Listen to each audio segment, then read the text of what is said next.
coisa comigo. Hoje eu terminei a primeira atividade. Aí eu enviei pelo AVA, naquele espaço. Mas como você pediu para estar enviando no seu e-mail também, e eu não consegui também enviar pelo e-mail, tá dando erro. E a segunda atividade eu não consegui concluir ela até hoje. Para mim chegou seu e-mail aqui, viu? Porque como os meninos, eu tô com muita dificuldade. Qual que é o seu e-mail? É Nath.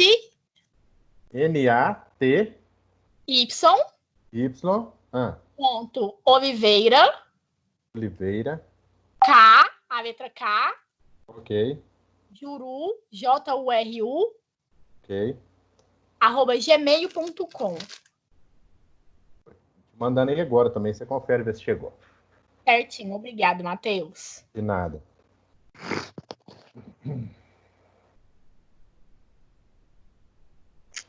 Então, aqui, ó, vamos dar continuidade. Deixa eu só abrir os slides da última aula para ver onde a gente parou direitinho. A gente estava vendo a introdução à estatística descritiva, né? Como que é feito, né, essas pesquisas que a gente vê aí. Matheus. Oi? Desculpe te interromper, é que na última aula o meu sistema travou e eu perdi a segunda parte da aula, de 9 horas para frente. Tá disponível no AVA, não tá? Tá. Todas as aulas são gravadas e estão disponíveis no AVA lá, dá para você ver quantas vezes quiser, beleza? Beleza, obrigado. Nada. Matheus, chegou o e-mail teste, obrigada. De nada. Ó, então nós vimos, né, a questão da amostragem, né, que quando a gente quer economizar, economicamente falando, ou de tempo, quando a gente não tem tempo suficiente, nós usamos a artimanha de quê? De fazer uma amostragem de uma população total. Por quê? Para fazer um censo é muito oneroso, é muito trabalhoso, é muito caro. Porque o censo, eu tenho que pegar as informações de todo mundo, né? Então, imagina fazer um censo aí no Brasil com 208 milhões de habitantes. É uma coisa muito complicada. Então, por exemplo, essas pesquisas eleitorais, né? Elas pegam alguns grandes centros, né? E fazem por amostragem. Por isso que sempre dá aquele errinho. E não só por isso, né? O que a gente falou, eles pegam a amostragem por conveniência, né? Eles pegam, vamos supor, se eu sou bem votado na região centro-oeste de Minas Gerais e sou um político, eu vou realizar a minha pesquisa na região centro-oeste. Então, né, obviamente, o meu índice de votos vai ser mais alto, porém, isso aí é uma coisa falsa, né? Não condiz com a realidade. A gente chama isso de pesquisa enviesada, né? O que é o viés? O viés é o desvio, é o erro, né? Quando a pessoa faz essa pesquisa enviesada, o objetivo dela é justamente enganar, né? É ludibriar. Ela usa um artifício de uma pesquisa bem feita, ou seja, a pesquisa, com certeza, ela seguiu normas, né? Técnicas, então, essa pesquisa é real. Porém, o resultado dela não condiz com a realidade, porque a pessoa usou dessa artimanha de executar a amostragem em locais específicos, né, de interesse dela. Então, ó, aí nós vimos na aula passada a amostragem por conveniência, que é essa que eu falei, voluntária, né, que é quando você busca um interessado da pesquisa, aleatória simples, né, que nós usamos a tabela de números aleatórios, aleatória sistemática, amostragem sistemática, que é um pouquinho mais complexa, ó, foi a última que a gente viu. Deixa eu só achar o slide dela aqui. Beleza. A gente divide, né, o grupo total em subgrupos, né? E através desses subgrupos, cada subgrupo desse, ele vai nos dar uma amostra, né? É aquela que a gente fez com a tabelinha. Ó. Se eu tenho um universo aqui, uma população de 20 fichas, né, de 20 elementos, eu vou dividir esses 20 elementos em 4, né? Ó. Por que 4? Porque eu decidi aqui, né, que eu teria 4 amostras, né? Então, como eu pedi aqui para dividir em 4, seriam 4 amostras, eu pego o grupo, divido a população em 4 grupos, e cada população dessa vai me dar uma amostra, né? Então, usando também números aleatórios. E agora nós vamos entrar na amostragem aleatória estratificada. A amostragem aleatória estratificada difere das outras, né?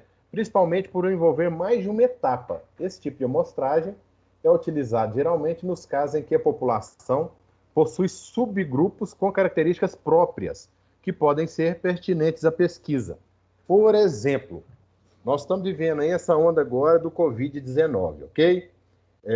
Quando eu vou fazer uma pesquisa, eu faço uma pesquisa de amostragem aleatória estratificada, o ideal é que eu separe esses resultados através da faixa etária.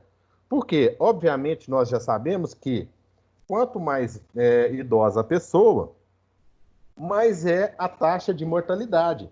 Então, se eu fizer uma pesquisa geral, essa taxa de mortalidade minha vai dar uma taxa média, né? Quando eu separo por faixa etária, por exemplo, de 0 a 10 anos, é praticamente zero a mortalidade. E quando eu pego acima dos 80 anos, a mortalidade vai lá para 15%. Então, a diferença é muito grande. Então, a gente usa esse tipo de amostragem justamente para essas situações em que exigem essa separação, por exemplo, de faixa etária, de faixa econômica, né, de poder monetário econômico, enfim. A gente lança a mão disso aí quando a gente precisa, né, quando a pesquisa vai nos dar um dado mais real, quando eu divido ela em subgrupos. Nós vamos ver mais para frente a respeito disso aí. Então, aqui, ó, suponhamos aqui, ó, que nós tenhamos essas pessoas aqui de um grupo qualquer, e cada cor dessa aqui simboliza alguma característica, né? Então, ó, eu vou pegar a amostra aleatória estratificada, eu vou pegar uma de cada, ó, dos grupos que eu separei, certo? Então, com isso, eu faço uma amostragem mais heterogênea, uma amostragem mais confiável, porque eu estou pegando realmente um indivíduo de cada grupo, né? Porque se eu fizer simplesmente uma amostragem aleatória, talvez caísse 2 indivíduos desse grupo aqui transparente, caísse 2 desse grupo preto e não caísse nada desse grupo cinza. Então, nesse caso, a amostragem aleatória estratificada, ela representaria melhor, né, a nossa pesquisa e a realidade. Então, ó, exemplo. Queremos estudar a porcentagem da população fumante no México. Estipulamos que a idade pode ser um bom critério para estratificação. É a mesma coisa, né, da taxa de mortalidade, de letalidade do Covid. Ou seja, existem diferenças significativas de fumante de acordo com a idade, óbvio, né? Abaixo dos 10 anos ninguém fuma, ou quase ninguém, né? Que a gente vê uns vídeos aí na internet, mas ninguém vai fumar abaixo dos 10 anos, certo? Então, a gente estratifica essa população em subgrupos, né? No caso aqui, ó, ele definiu 3 subgrupos, ó. Até 20 anos, de 20 a 44 anos e superiores a 44 anos, beleza? É de se esperar que, ao dividir a população mexicana, essas 3 camadas não resultam em grupos de tamanhos iguais. Outra coisa óbvia, né? Eu não tenho a mesma quantidade de habitantes com mais de 44 anos e com menos de 20 anos, né? Inclusive, isso aí varia muito de país para país também. Na verdade, se olharmos para dados oficiais, obtemos. Aí nós vamos ir lá nos dados oficiais. Só apresentar o slide. Então, ó, extrato 1, que é a população mexicana menor de 19 anos, ok? Que é nosso primeiro subgrupo. Existem 42,4 milhões de pessoas. Esse é o subgrupo 1, que a gente estratificou, né? O extrato 2, população mexicana de 20 a 44 anos. Aí nós já temos 37,6 milhões de habitantes. E o último extrato, né, que se trata das pessoas maiores de 44 anos, 23,5 milhões, né? Aqui, para calcular a porcentagem, muito fácil, né? Relembrando, é só somar, deixa eu só fazer assim, ó. Eu vou mostrar calculando a porcentagem. Beleza. Então, aqui, ó, eu tenho no total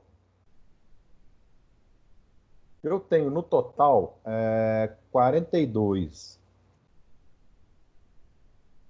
42,4 milhões, ok? Mais 37,6 milhões, mais 23,5 milhões, ok. Eu tenho lá no México, ó, a população total, vou até escrever aqui, ó. Dá para me escrever aqui, não. Vou deixar esse número aqui, ó. Vou copiar ele aqui e só colar ali. Então, a população total do México é 103,5 milhões na época da pesquisa, né? Obviamente. Para me achar a porcentagem do extrato 1, que é 42,4 milhões, eu simplesmente pego os 42,4 milhões, ó. 42,4 milhões, né? Estou ignorando milhões porque eu estou dividindo, né? Milhões por milhões, então eu não preciso levar em consideração esses milhões. 42,4 e divido pela população total, que é 103 dividido por 103,5. Beleza, cheguei aqui a um número de 0,409. Se é porcentagem, eu vou multiplicar por 100. Pronto, achei a minha porcentagem da população, 40,966, né? Ah, mas aqui está 41%, Matheus. Por quê? Isso é arredondamento, né? 40,966, está faltando menos de 0,03 para 41. Então, esse número está bem mais próximo do 41 do que do 40. Então, o que eu vou fazer? Vou arredondar para 41. Desse jeito, ele calculou as 3 porcentagens aqui e jogou aqui na tabela, ó. Beleza? Aí, beleza, ele calculou as 3 porcentagens. Então, Matheus, se os subgrupos têm a quantidade diferente, né, da população desses subgrupos são diferentes, eu não vou pegar a mesma quantidade de amostra para todas as populações, né, para todos os subgrupos. Quanto que eu vou pegar, Matheus? Você vai pegar 41% daqui, por quê? Porque 41% da população está nesse subgrupo. Então, vou pegar 41%.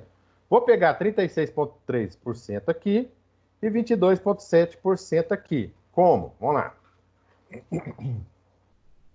Vou pegar a minha população total de novo, 103,5, ok? E vou multiplicar por 41%. O que é multiplicar por 41%? É multiplicar por 41 dividido por 100, beleza? Então, ó, vou multiplicar por 41 e dividir por 100. Olha lá quanto que me deu. 42... Não, fiz coisa errada. Ah, tá. É o seguinte. Ele pediu aqui no exercício, ó, 1.000 elementos, certo? Então, eu não vou pegar 40% da população total. Vou pegar 40% dos 1.000 elementos que ele me pediu. Eu não tinha lido aqui, não. Então, vamos ler. Sabendo-se que é desejada uma amostra de 1.000 elementos, definimos quantos elementos são retirados de cada extrato. Então, vou tirar 41% desses 1.000 para esse, 36% para esse e 22% para esse. Como? Do mesmo jeito que eu fiz aqui, ó. Vou jogar os 1.000, que é o total da minha amostragem, vezes 41%, que é o primeiro extrato, vezes 41 dividido por 100, 410. Então, ó, eu vou ter que tirar uma amostra de 410 desses 42,4 milhões. Da mesma forma, ele veio cá. Oi? Pessoal, aí no segundo extrato. Não estou te ouvindo. É 41 vezes 100? O que acontece? É 41%. É porque você colocou dividir. É dividido, exatamente. Aqui, ó. Vou exemplificar aqui para vocês entenderem, quer ver, ó? Vou até usar um recurso novo aqui, que eu nunca usei, mas vamos ver.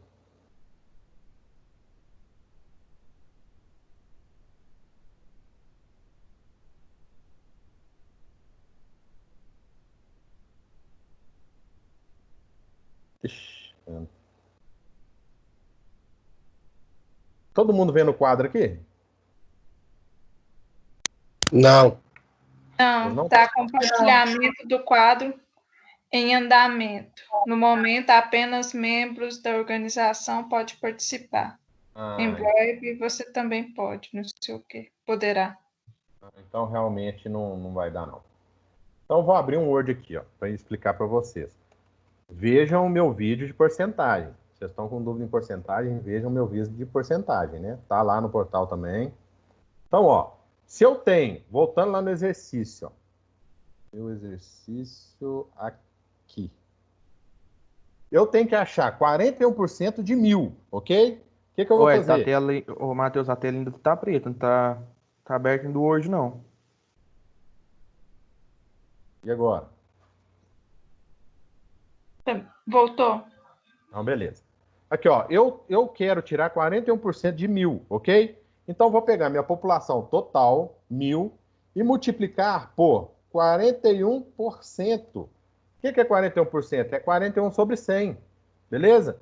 Então, foi isso que eu fiz a calculadora, ó. Eu vim cá, ó, peguei 1.000, aqui é 1.000, né? Digitei 100 aqui, tá errado. 1.000, que é a minha população total. Então, digitei 1.000 vezes 41 dividido por 100. Achei 410, beleza? Então, 41% de 1.000 é igual a 410. Tá aqui, ó. Da mesma forma, 36,3% é igual a 363, 22,7% é igual a 227, ok? Então, aqui eu já descobri, ó, qual que vai ser a minha amostragem de cada extrato, né? Então, essa é a vantagem. Se eu tenho um maior extrato de pessoas abaixo dos 19 anos, né, eu vou tirar uma amostragem maior desse grupo. Isso faz com que a minha pesquisa fique mais equilibrada, que ela fique mais confiável. Então, esse tipo de amostragem é uma das mais sofisticadas e é uma das mais realistas. Então, é a que a gente vai preferir usar na maioria dos casos, ok? Tem as outras também, a sistemática, enfim, mas essa aqui eu acho ela mais interessante, né? Eu acredito que ela seja mais interessante, justamente por tratar os diferentes de forma diferenciada, né? E nós temos, por último, a nossa amostragem por conglomerado. Essa aqui ela é mais rara de ser usada, né? A amostragem por conglomerado, também denominada amostragem por cluster, é um processo que, assim como a amostragem estratificada, envolve mais de uma etapa. A diferença básica é que entre ela e a estratificada, é que enquanto a estratificada busca dividir a população em subgrupos, né, cujos elementos sejam homogêneos, a por conglomerado divide a população em subgrupos cujos os elementos sejam heterogêneos. Aqui tem um exemplo aqui que dá para pegar bem o que é isso. A amostragem por conglomerado pode ser utilizada no caso de uma empresa que possua várias filiais. Espera-se que as filiais sejam semelhantes entre si e semelhantes à empresa como um todo, considerando que dentro de cada filial possa ser observada a mesma heterogeneidade que no restante da empresa. Temos uma situação semelhante à teorizada para esse tipo de amostragem. Então, é quando você tem subgrupos, né, já divididos. No caso da empresa aqui, ó, ela tem várias filiais, né? Então, ao invés dela pegar e dividir esses subgrupos por idade ou qualquer tipo de coisa, ela já meio que já está dividida a pesquisa dela, né? Por ser uma conglomerada, é só ela fazer pesquisa em cada unidade. Esse tipo de amostragem aqui ele é mais raro, ok? Então, ó, vamos para o roteiro de uma pesquisa, de uma coleta de dados. Eu acho que isso aqui eu vou até deixar para a próxima. Vou deixar para a próxima aqui, porque na próxima eu falo disso de novo. Vamos fazer atividade aqui, todo mundo, ó. Assinale a alternativa que apresenta a característica de censo. Beleza? O que é censo, pessoal? Existem duas técnicas de pesquisa. O censo e a amostragem. O censo, você entrevista toda a população. Então, todos os elementos que estão ali dentro são entrevistados no censo, né? Na amostragem, eu vou pegar só parte da população, vou tratar os dados e vou apresentar uma pesquisa com uma margem de erro, mas que é bem fiel à realidade. Então, ó, vamos ler as opções, né? que aqui que apresenta censo? A contagem da população realizada pelo IBGE em 2007, por questão de custos, envolveu coleta de dados em municípios até 170 mil habitantes e em mais 21 municípios com população acima dessa quantidade. Isso aqui é censo ou é amostragem? Quem me fala aí? Amostragem. Exatamente, né? O que acontece? É uma amostragem porque não foram entrevistados todos os municípios, todos os habitantes de todos os municípios, né? Ele está falando aqui que ele entrevistou só os municípios com até 170 mil habitantes, ou seja, Divinópolis nem foi entrevistado. E em mais 21 municípios com população acima dessa quantidade. Então, 21 para o Brasil todo. Talvez Divinópolis tenha sido entrevistado ou não, né? Para que isso? Questão de custo, questão de prazo, né? Quando você faz uma amostragem, você ganha em prazo, ganha em custo, né? Perde um pouquinho na confiabilidade. Porém, quando ser feito, né, corretamente uma pesquisa, ela tem, sim, grande confiabilidade e retrata bem próximo do real. Ó, vamos para a segunda opção. Então, essa aqui já não é censo, né? Nós já podemos cortar ela aqui. O teste rápido de HIV é feito com a retirada de uma gota do sangue do paciente. O sangue é colocado em 2 dispositivos de testagem. Em caso de resultado positivo nos 2, o diagnóstico já é dado como certo. Isso aqui é censo ou é amostragem? Censo. Censo. Então, ó, vamos passar para a próxima. Vamos colocar essa aqui, então, em dúvida, beleza? Nas eleições municipais, a cada 4 anos, todos os eleitores são obrigados a ir à urna para votar em 2 representantes. Um candidato a vereador e um candidato a prefeito. Isso aqui trata-se de um censo ou de uma amostragem? Amostragem. Amostragem. É assim que eu gosto. Ó. Nem- Cada um fala uma coisa. Ó, então vamos lá, vamos deixar esses 2 aqui para a gente pensar. Ó. Esse aqui foi unanimidade, então nós já excluímos, né? Vamos para o D. Ultimamente, algumas lojas têm instalados painéis eletrônicos ou urnas para que os clientes, caso queiram, possam deixar suas opiniões sobre o atendimento. É censo ou é amostragem? Amostragem. Amostragem. Isso aí. Obviamente é uma amostragem, inclusive por voluntariado, né? Quem for voluntário vai lá e deixa a sua nota. Então, nós já excluímos aqui a letra A e a letra B, ok? Vamos agora pensar aqui na letra A e a D, né? Vamos pensar aqui agora na nossa B de bola. Está falando que o teste HIV, ele tira 2 gotas do sangue do paciente, ok? Quando testa positivo nos 2, o diagnóstico é dado como certo. A amostragem, ela foi tirada de uma população, que é o quê? O sangue inteiro do corpo, ok? Então, esse aqui não é um censo.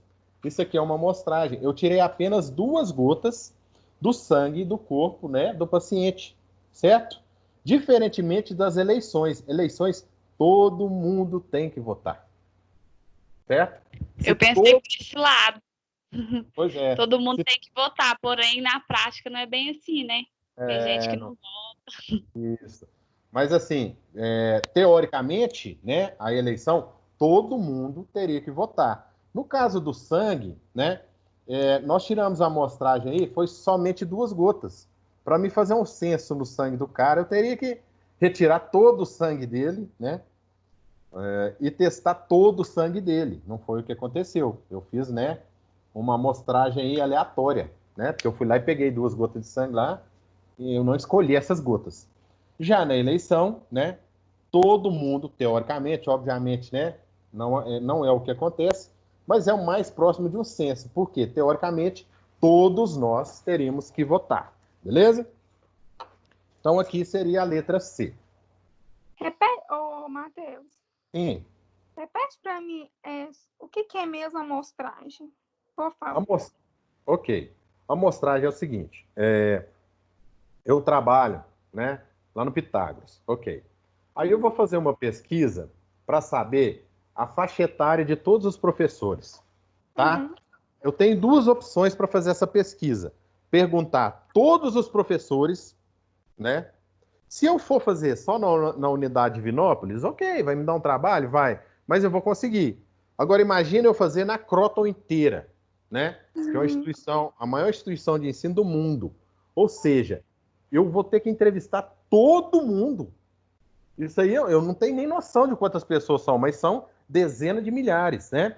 Então, nesse tipo de situação que fica inviável entrevistar todo mundo, ou seja, fazer um censo, eu vou fazer uma amostragem. Eu vou lá da população, que são essas dezenas de milhares de professores, e vou selecionar alguns professores e apresentar uma pesquisa com uma margem de erro, certo? Mas uma pesquisa fiel ao real. Então, assim, em determinadas situações que não dá para me pegar... A população toda, né, no caso? Isso. Censo, eu pego a população toda. Amostragem, eu pego parte da população e depois eu... Deixa eu só ver se tá gravando aqui, tá? E depois eu... Onde eu tava aqui? Depois eu trato esses dados, né? E apresento esses dados como uma pesquisa de amostragem. Ela vai me dar um errinho para cima ou para baixo. Mas na maioria das vezes ela é bem confiável, né? A gente não precisa de um nível de precisão assim tão alto. Beleza? Ah, entendi. Então tá, vamos lá. Número 2. Assinale a alternativa que apresenta uma variável quantitativa discreta. Alguém lembra, hein?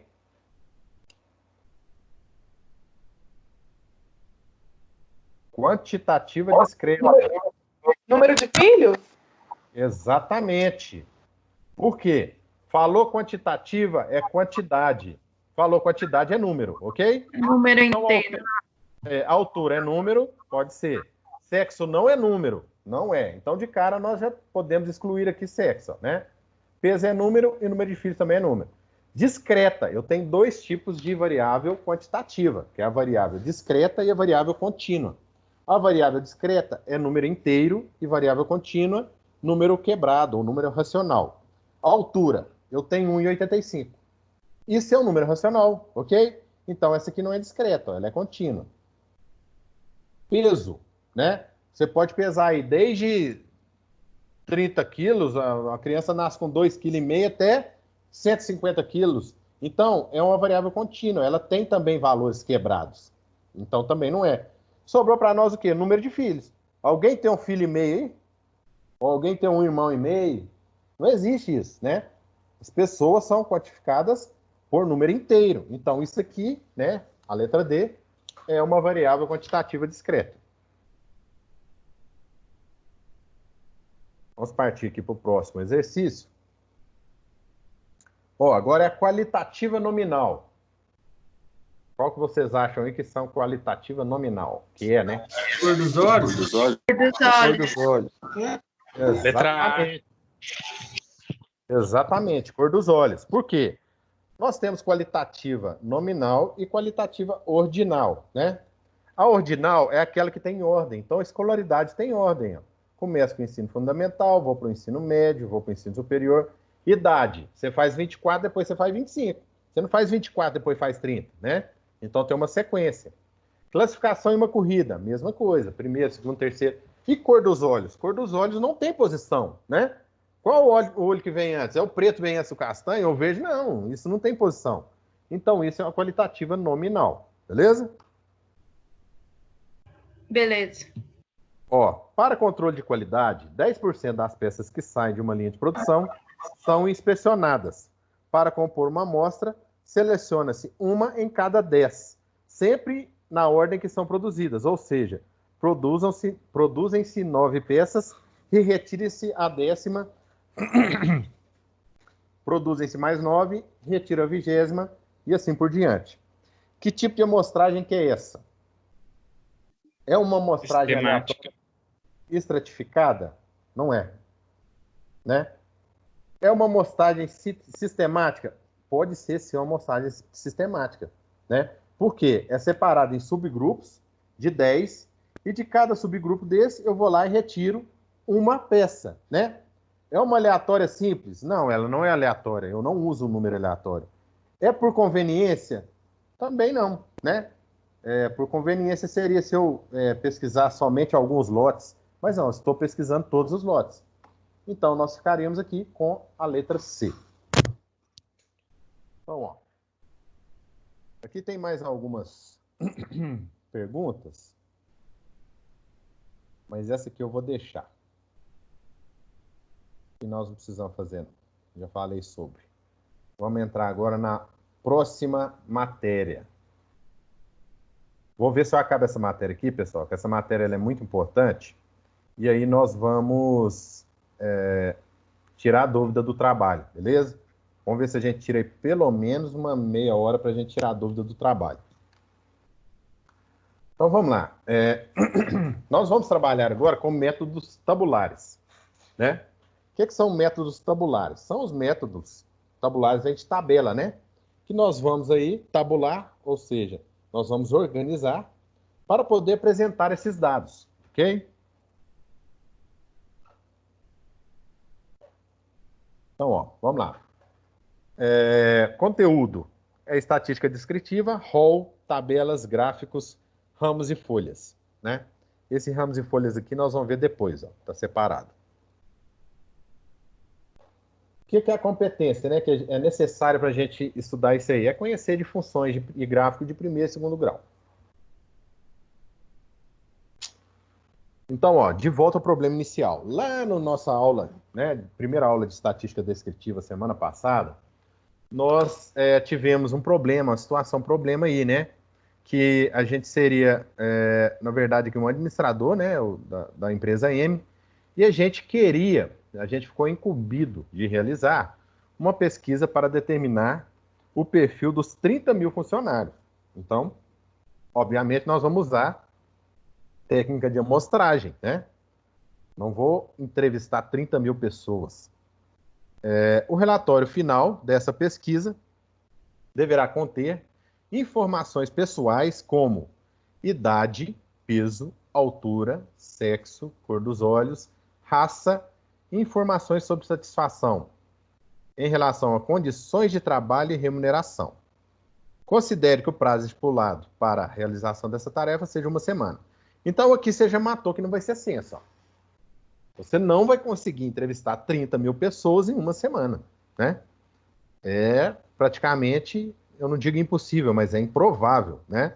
Muitas pessoas estão de férias, outras tantas estão viajando, né? Enfim, não estão presentes e não poderão responder a pesquisa. Então, já que é meio impossível de se fazer isso em 1 semana, nós vamos partir, né? Nós vamos selecionar o método de amostragem, beleza? Aí nós vamos entender aqui, ó, quanto de amostra que eu vou pegar, qual tipo de amostragem eu vou pegar, e depois nós vamos entrar no Excel e começar a plotar gráfico.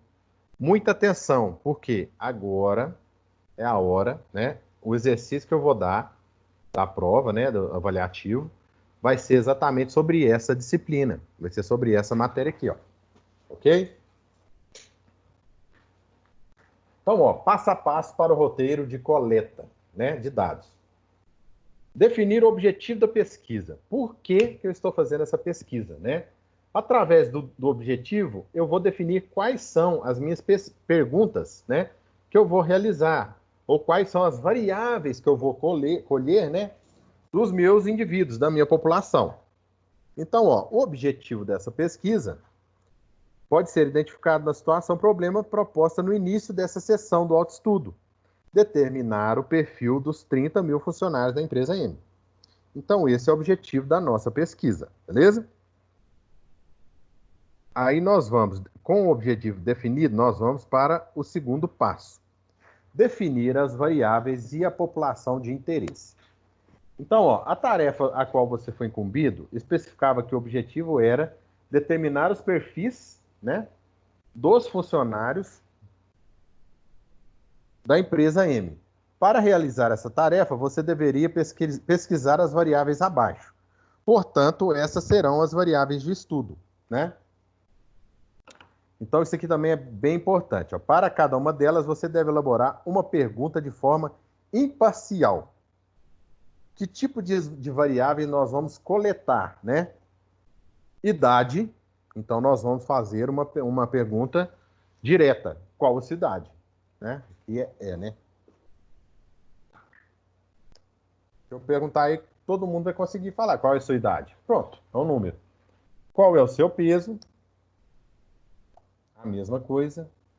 Qual é a sua altura? Qual é o seu sexo? Qual é a cor dos seus olhos? Qual é a sua raça? Qual é a sua satisfação com condições de trabalho? Qual é a satisfação em relação à sua remuneração? Ó, essas perguntas aqui de cima, elas estão direto e estão atendendo. Qual a sua idade? Qual o seu peso? Qual a sua altura? Né? Isso é fácil de se responder. Qual o sexo, cor de olhos, enfim. Quando você trabalha com esse tipo de pergunta aqui, que você vai coletar esse tipo de variável, ela é mais complicada. Por quê? Porque o cara pode responder de várias formas. Qual é a sua satisfação de relação com condições de trabalho? Ah, mais ou menos. Como que eu vou quantificar um mais ou menos? Né? Então, a gente tem que cercar e dar opções para que esse entrevistado vá informar para a gente diretamente, né, a sua resposta. Sem margem. Dá pra né? Guardar. Sem margem, para que ele possa definir a resposta como uma resposta abstrata, né? Por exemplo, olha aqui, um exemplo de uma ficha bacana de se apresentar no nosso caso. Qual a sua idade? Coloca tantos anos. Coloque seu peso. Pediu em quilos. E pediu aqui, ó, coloque valores inteiros. Então, não vou pesar 80,5. Vou pesar 81 ou 80, né? Qual a sua altura? Em centímetros. Eu também vou trabalhar com o número inteiro. Então, 185 centímetros. 1,85 m. Sexo. Colocou aqui. Aí a pessoa vai marcar masculino ou feminino. Cor dos olhos. Isso aqui também era bem subliminar, né? Podia colocar castanho escuro, castanho claro. Né? Então, colocou aqui, ó. Castanho, azuis, verdes. Faltou o mais importante, hein? Que é o mais abundante. Raça: amarela, branca, indígena, parda e preta. E aqui que está aquela história de satisfação com relação a condições de trabalho, né?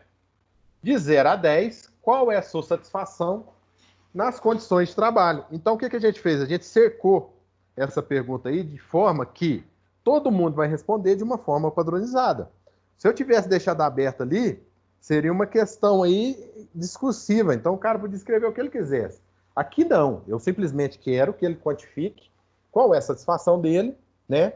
Dentro dessa escala aí de 0 a 10. Se ele não está nada satisfeito, 0. Se ele está totalmente satisfeito, 10. Então, é uma coisa que a gente tem que fazer. E do mesmo jeito, a remuneração, né? Então, ó, a gente pediu para ele qual é a escala de satisfação dele de 0 a 10. Então, ele não vai conseguir falar, eu estou ganhando muito pouco, porque meu chefe paga. Não, eu quero saber o seu grau de satisfação. Só isso, né? E aqui pediu para a gente definir, além das variáveis, a população. Ora, a população, elas são os 30 mil funcionários da empresa, né? Então, nossa população são 30 mil. Aí pergunto, 30 mil pessoas vão ter que preencher essa ficha?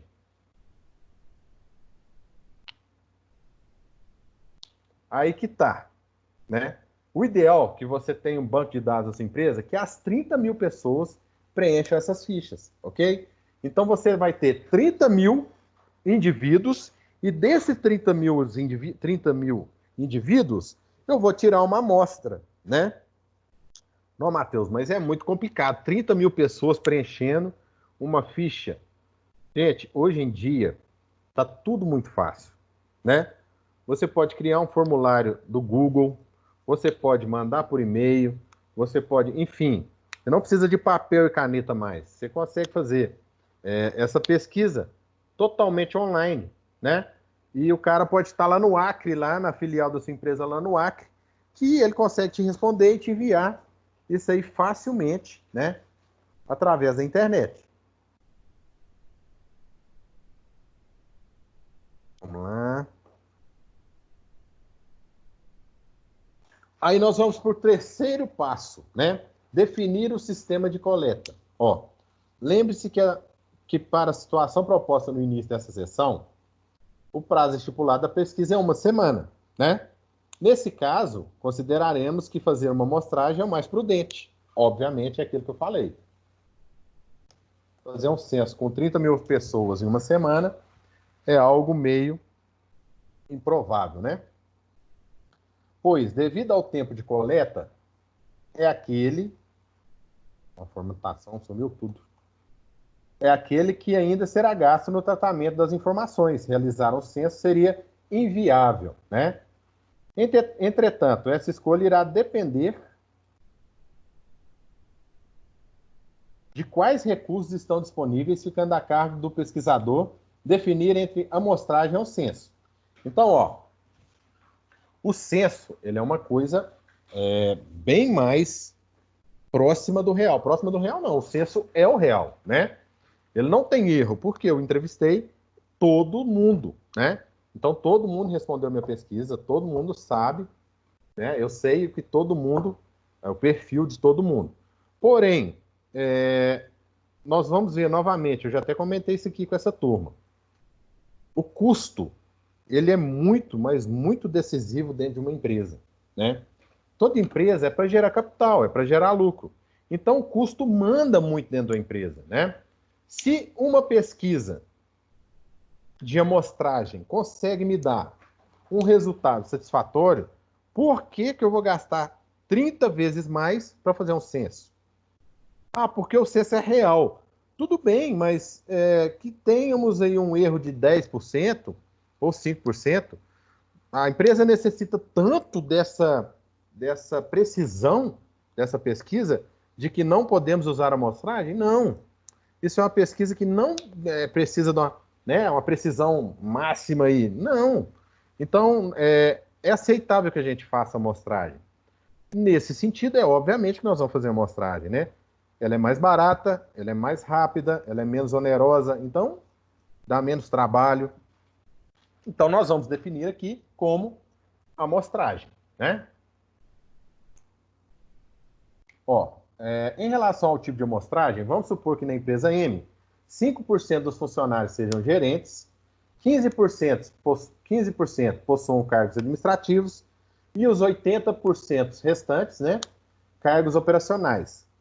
Como a pesquisa pode ser influenciada pela variável cargo, o mais adequado a fazer é uma amostragem estratificada em que extratos gerente, cargos administrativos e cargos operacionais possuam a mesma representatividade na amostra, tal qual é observada na população.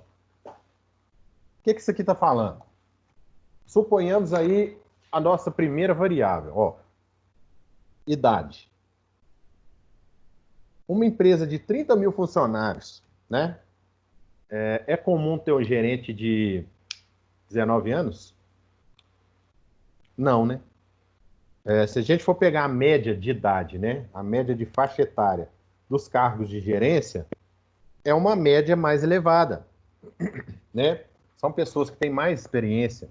Não que isso seja uma regra, mas é o que geralmente acontece, né? A pessoa tem mais experiência e assume um cargo de gerência. Então, eu vou ter resultados diferentes de acordo com meus extratos aqui, né? Ó. Que nos gerentes, por exemplo, vai ser muito diferente dos cargos administrativos e cargos operacionais. Então, quando eu tenho esse tipo de diferença, é melhor que eu faça uma pesquisa estratificada, né? Por quê? Porque essa pesquisa estratificada, ela vai me dar uma amostragem de cada grupo, né? Vai ser mais fiel, vai ser uma pesquisa mais fiel. Então, ó, nós definimos qual o tipo de pesquisa, que vai ser a pesquisa... Vou marcar aqui.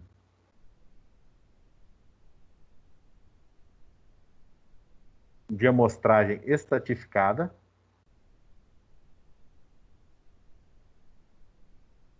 Então, beleza. Está definida. E aí, ó, nós não entraremos em detalhe de cálculo de tamanho de amostra por enquanto, beleza? Porque nós ainda não vimos alguns dos conceitos necessários para fazer esse cálculo. Porém, nesse site aqui, ó, vou dar um F5 aqui. Não. Apresentação, cadê aqui? Slide atual. Então, vamos lá. Nesse site aqui, ó, né, indicado pelo nosso material, esse Survey Monkey, vamos clicar lá e ver onde ele vai nos levar.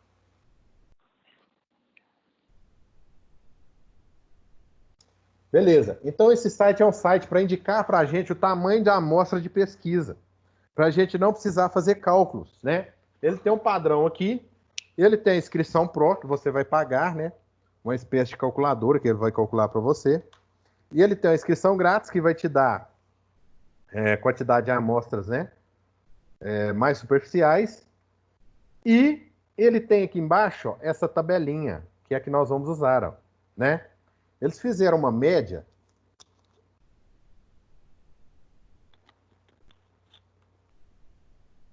e chegaram na seguinte conclusão. De acordo com a minha população, eu posso escolher uma margem que eu vou ter um determinado erro, beleza? Na nossa pesquisa, nós estamos fazendo da empresa M.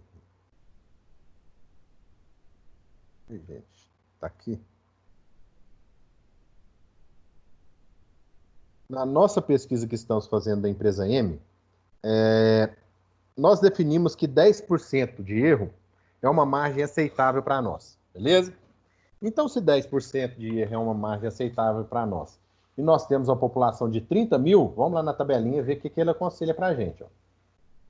30 mil está entre 10 mil e 100 mil.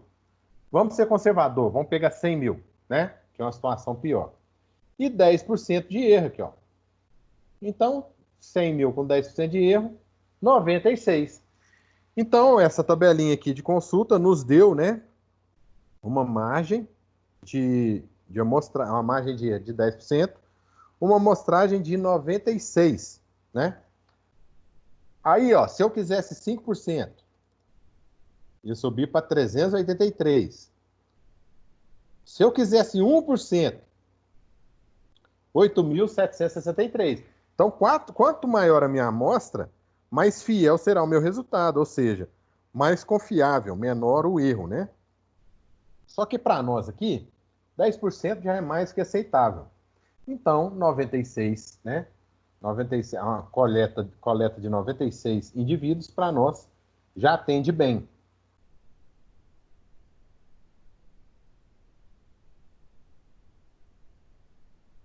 Meu Deus do céu, o que está acontecendo?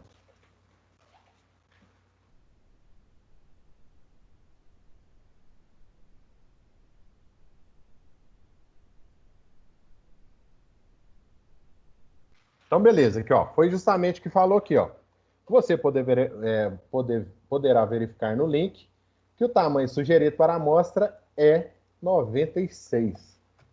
Então, beleza, nós já sabemos que, dentre esses 30 mil funcionários da nossa empresa, eu vou ter que tirar uma amostra aí de 96 funcionários de uma amostragem estratificada, né? Ó, resta ainda definir como serão coletados os dados, né? Novamente, isso irá depender de quais recursos estão disponíveis, beleza? Uma sugestão para pequenas amostras é a utilização de formulário a ser enviado via internet, e um exemplo de ferramenta gratuita para a criação desse tipo de formulário é o formulário Google, né? Ou Google Forms, mais conhecido como Google Forms. Aí aqui nós temos aqui o nosso link, ó, para a gente ir lá na página do Google Form, né? Então, através desse site aqui do Google, eu posso criar formulários, ou seja, eu vou criar aquela ficha minha lá, ó. Eu vou vir cá e criar essa ficha aqui, ó, para todos os meus 30 mil funcionários responderem, né? E aí eu vou criar um banco de dados dos meus funcionários com os dados de todos os meus funcionários, beleza? Se eu fosse fazer um censo, né? Como eu vou fazer uma amostragem, não tem necessidade de eu ter todo esse banco de dados, né? eu vou coletar uma amostra de apenas 96. Eu vou lançar os meus 30 mil e vou escolher 96 fichas para trabalhar em cima delas.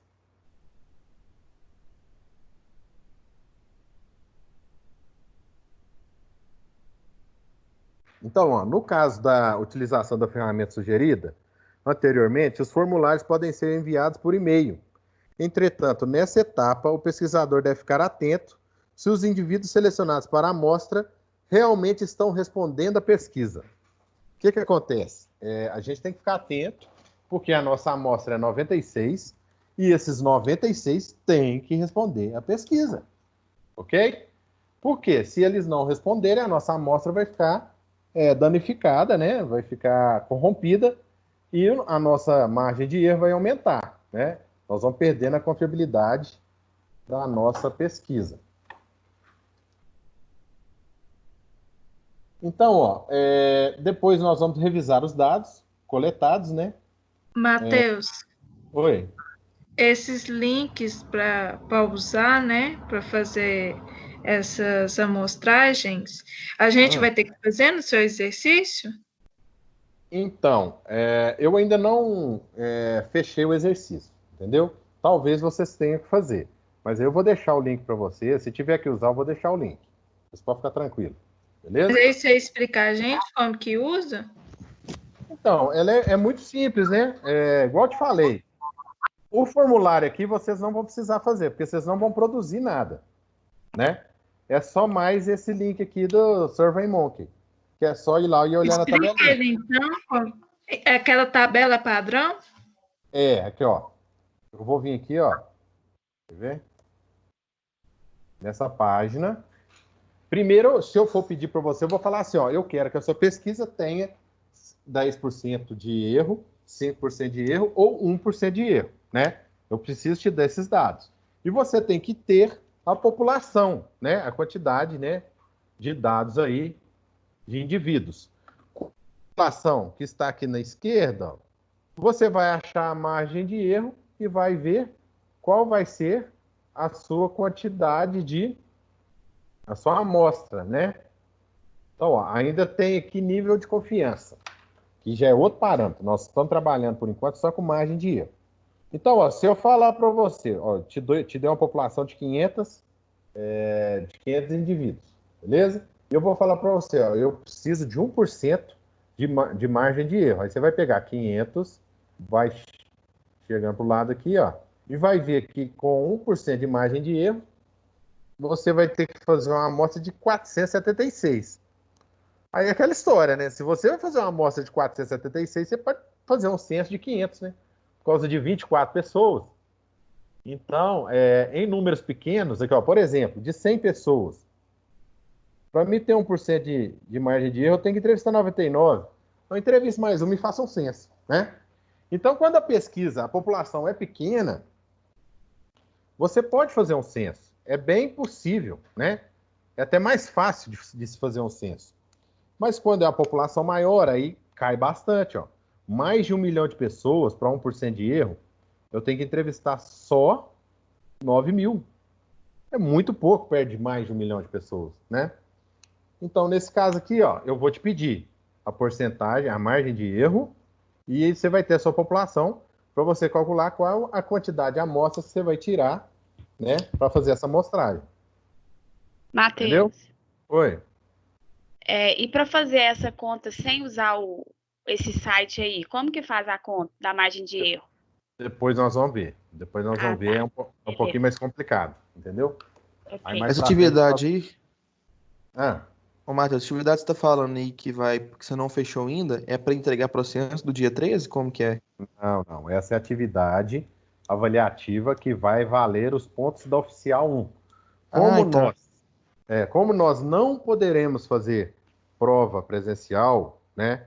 Eu vou passar uma atividade para todo mundo fazer e me entregar. Dia 14, na semana que vem, eu vou postar uma atividade, né, no portal, para que todos façam e me entreguem, né? Se eu não me engano, o prazo é até dia 20. Eu vou olhar lá. Vocês vão ter do dia 14 ao dia 20 para fazer. Isso aí de todas as disciplinas, né? como não tem como a gente se encontrar para fazer a prova, aí a instituição optou por esse tipo de avaliação. Então, ó, eu dei para vocês o trabalho de equação de primeiro grau e equação de segundo grau. Isso vai ser a parcial 1, né? Os pontos da parcial 1. E vou dar para vocês uma avaliação, né, remota, que vocês vão fazer e me enviar, que vai valer os pontos da oficial 1, né? E assim eu vou distribuir todos os pontos, beleza? Matheus. Oi. No caso, vai ter aula normal ou não vai ter aula durante a semana que vem para a gente poder fazer esses trabalhos? Porque no caso não teria aula porque estaria aplicando a prova, né? Sim. Ó, creio eu que a aula é normal. Eu vou confirmar isso aí, porque essa informação saiu hoje também. Eu não estou por dentro ainda não. Mas creio eu que vai ser aula normal semana que vem, certo? Inclusive, a gente vai dar prosseguimento à matéria. Pelo menos até o momento, a informação que eu tenho é essa. Mas eu vou checar direitinho e depois eu passo para vocês. Tá bom, obrigado. Nada. Então aqui, ó. Vamos voltar lá. Então, ó, feito isso, né? Nós fizemos um planejamento de coleta de dados para a pesquisa M, da empresa M, e elaboramos um roteiro para a realização de tal tarefa. Para continuar o trabalho, vamos considerar que os dados já foram coletados, né? Sendo nossa tarefa organizá-los. Beleza. Eu vou pegar aí, ó. Eu vou considerar que as pessoas já preencheram a ficha, né? Corretamente, igual foi feito aqui, ó. A ficha número 1, né? A pessoa tem 26 anos, 74 quilos, 1,74 m, sexo masculino, né? Então, ela selecionou todos, marcou todas as nossas perguntas aqui. Então, essa aqui eu tenho uma ficha, a ficha número 1, ok? E aí, depois eu vou fazer uma tabela, né? Aí dá trabalho. Aí dá trabalho mesmo, porque eu tenho que conseguir exportar esses dados do Google Form para uma tabela, né? Diretamente, porque senão eu vou ter que digitar todas as fichas, uma por uma, né? Então, isso aí dá trabalho. Aí aqui, ó, para considerar aqui, ó, nós vamos considerar apenas 20, como se fosse 20, para não precisar ficar, né? Se eu fazer uma tabela aqui com 96 amostras, eu vou considerar apenas 20, né? Eu vou considerar a minha população apenas 20, a minha amostragem apenas 20. Então, aqui, ó, no caso, eu vou pegar distribuição de classes sem intervalo de classes. É a simples condensação dos dados conforme a repetição de seus valores. Para um rol de tamanho razoável, essa distribuição de frequência é inconveniente, já que exige muito espaço. Veja o exemplo. Então, aqui, ó, eu peguei um por um aqui, ó, de idade. 41, 3, 42, 2, 43, 1. Então, olha para você ver o quanto que isso aqui vai me tomar de espaço, né? Já com subdivisão de classe, deixa eu só passar aqui para eu mostrar outra. Com distribuição de classe, tá aqui, ó, o intervalo de classe. Eu separei por faixa, né? De 20 a 30 anos, frequência 6. De 30 a 40 anos, frequência 5. E assim por diante. Isso aqui, ó, é para quê? Para me simplificar, né? Para me sintetizar esse tamanho, esse resultado que ia dar gigantesco lá, de cada um aqui, ó. Tem pessoas lá que tem 19 anos até 75 anos. Então, eu teria que ter 56 linhas na planilha, né? Isso aqui, para mim colocar num gráfico, fica muito esquisito. Como que eu vou colocar 76 barras, 76 colunas num gráfico, né? Não fica palpável, não dá para você enxergar esse tipo de dado, né? Então, aí nós vamos entrar aqui, ó, sem intervalo de classe, simplesmente é julgado lá, né? E aí, nós vamos usar um conceito também chamado rol. O que é um rol? O rol é justamente quando você coloca os dados em ordem crescente ou decrescente. Aqui eu tenho um rol crescente, ó, que é 41, 42, 43, 4, 5, né? Então, os dados estão aí todos em uma ordem específica, né? Em ordem. Isso aí facilita muito para a gente, né? Então, sempre que falar em rol, quer dizer que os meus dados, né, a minha amostra, está em ordem, seja crescente ou decrescente. Então, ó, por exemplo de rol, organize os seguintes conjuntos de dados de em rol crescente e em rol decrescente. Crescente, qual que é o menor? 11. Segundo menor, 16. Terceiro, 18. Quarto, 22. E assim sucessivamente. E também o rol decrescente é a mesma coisa. Qual que é o maior? 35. Depois, 26. Depois, 22, né? É justamente o que ele fez aqui, ó. Ele fez um rol crescente, ó, de 41 até 60, beleza? Então, isso é o nosso rol. A maioria das vezes, né, nós vamos utilizar essa amostragem com distribuição de classe, né? Por quê? Porque é mais, visualmente falando, ela é mais acessível. Vocês vão ver quando a gente chegar na parte de gráfico. É muito mais fácil você quantificar, enxergar esses números de forma intervalada, né? Nesse caso aqui, ó, por exemplo, eu vou ter só 4 colunas. Então, vou saber, proporcionalmente, quais são os meus funcionários entre 20 e 30, 30 e 40, 40 e 50, 50 e 60, né? Então, é bem mais fácil de se trabalhar dessa forma aqui com a distribuição de classes, beleza? Pessoal, aqui embaixo, aqui, ó, eu vou explicar um pouquinho sobre frequência absoluta e frequência relativa. Aí vai demorar um pouquinho mais e já deu nossa hora, tá dando nossa hora de intervalo, então vou dar uma paradinha agora. Daqui meia hora eu vou voltar, 15 para as 9. Nós vamos finalizar essa matéria, beleza? Vamos mexer no Excel, aprender a fazer gráfico, aprender a pegar planilha de amostragem jogando gráfico, tipos de gráfico, né? E muito importante essa parte, porque, novamente, eu falo, vai ser a minha atividade, vai ser em cima disso, ok? Vou pedir para vocês fazerem uma pesquisa, né? Uma amostragem de uma determinada população, uma amostragem aleatória, estratificada, né? E vocês vão apresentar os dados para mim em gráficos. Vocês vão ter que jogar no Excel, vão ter que ir lá digitar no Excel, vão ter que separar as amostras direitinho, colocar o rol decrescente e me apresentar o gráfico, beleza? Então não perca a aula, porque essa aula é importante para o nosso exercício avaliativo. E depois que a gente acabar essa matéria, que nós fizemos a nossa obrigação de hoje, aí eu vou ficar por conta de resolver os exercícios que vocês estão em dúvida, daquele trabalho de equação de primeiro grau e equação de segundo grau. Beleza? Daqui meia horinha eu tô voltando então, ok?